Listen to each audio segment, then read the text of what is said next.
You sit here in Europe, in your cushy middle-class chairs. I'm serious about this.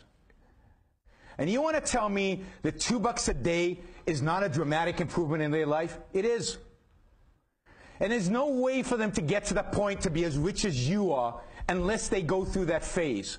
And if you deny them the ability to make $2 a day, by insisting that companies pay $4 and therefore they withdraw completely from the market. Because you know what? I'm not paying $600 for this. I'll pay $300. And if I stop buying this, who suffers? That Chinese kid who's right now making whatever, $3 a day or whatever. Right? His alternative is to go back to the farm. And you know what they did in the farms? 40 years ago, when the Chinese were all producing agriculture, they were dying of starvation. 40 to 60 million Chinese died of starvation under Mao. Suddenly, you've given them opportunity to actually attain middle classhood, to learn a skill, to have a profession, to make money, to make themselves into something. And by the way, the Chinese never complain about how much they're being paid. You guys complain. We complain in the West. Because yes, to our middle class comfy lives, that seems ridiculous. But that's because you've never lived in real poverty. Nobody in England has lived in real poverty the way the Chinese and the Africans and the Indonesians live. Korea is an interesting case study, right? You've got North Korea and South Korea. 50, 60, 70 years ago, South Korea was as poor as North Korea.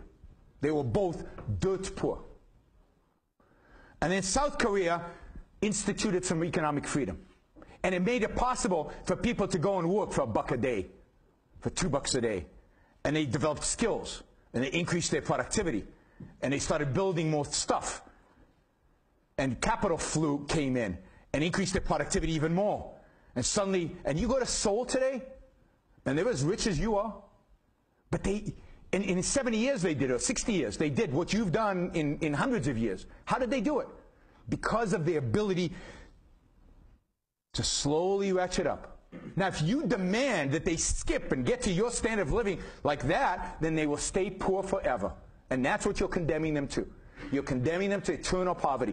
A kid who is getting $1 or $2 a day, his alternative is to die in the fields. You're doing him a favor by giving him the $2 a day. And he's producing something, and he's learning a skill at the same time. And one day he'll run the factory. But if you demand that he gets paid full, he'll never have the job, he'll never have the factory, and he'll stay poor for the rest of his life.